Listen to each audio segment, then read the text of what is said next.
তোমাকে আর জ্বালাবো না, তুমি তোমার কাজ করছো, করো। হ্যাঁ যাও দেখিনি। আর হুটহাট দুমদাম করে আমার ঘরে এভাবে চলে এসোনি, বুঝেছ? আমি পছন্দ করিনি কো তুমি হুটহাট দুমদাম করে আমার ঘরে চলে আসো।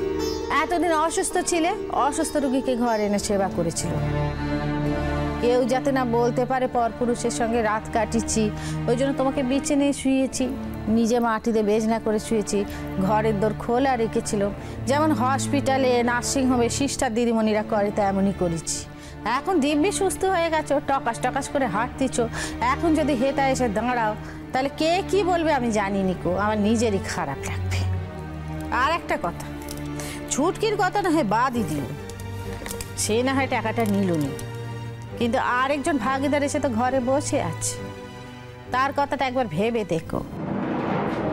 আমার মনে করিয়ে দেওয়ার কথা নয়, তবু মনে করিয়ে দিলুম, কারণ দাদাকে যদি একবার টাকাটা ফেরত দিয়ে দাও তাহলে বারবার তো আর তার থেকে চাওয়া যাবে না। আমি যদি টাকাটা না দিতে পারি, আমার কাছে যেটুকু আছে সেটাই না হোক ভাগ করে দেবো। আর যদি সেটাই ওদের মন না ভরে, ওরা কোর্টে কেস ফাইল করবে, দরকার পড়লে আমি হাজতে যাব। প্রকারান্তরে এই মেনে নিতে হবে যে ছুটকির সঙ্গে তোমার মিলমিশ হয়ে গেছে, হতা টাকার দরকার নেই। আমি শুধু রনির কথা বলিনি, যারা আমার কাছে টাকা দাবি করেছে আমি সবারই কথা বলছি। টাকা না দিতে পারলে কি হবে? আমার জেল হবে, তাই তো?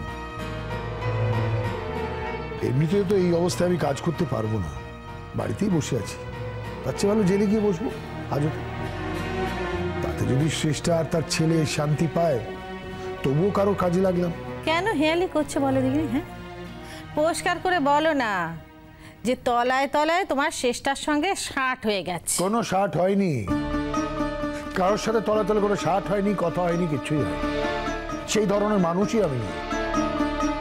আমার জীবনের সব থেকে বড় অপরাধ হলো যে আমি যেটাই করি সেটা ডিরেক্টলি করি, মুখের সামনে, মুখের উপরে, আড়ালে কিছু করি না। আমি ভুলও করেছি সোজা পথে, আবার ঠিকও করেছি সোজাই পথে। আদৌ কতটা ঠিক করেছি সেটা আমি নিজেও জানি না। কথা হয়নি, কথা হবে। তুমি তো জানো কথা হলেই সব ঠিক হয়ে যাবে, তোমার 5 কোটি টাকা সে মকুব করে দেবে। কেনই বা দেবে না? সে যখন জানবে যে তার স্বামী তার কাছেই থাকবে, তখন 5 কোটি টাকা নিয়ে সে কি করবে? তার কি নাম বলো দেখিনি? আমি কারোর কাছে নেই রাধা, আজ থেকে আমি নিজের কাছেই থাকবো। হাসছো যে? অবশ্য ঠিকই, তোমার তো হাসিরই কথা। ইতিহাস যা বলেছে আমাদের বাড়িতে, তাতে তোমার এই ব্যবহারটাই তো স্বাভাবিক।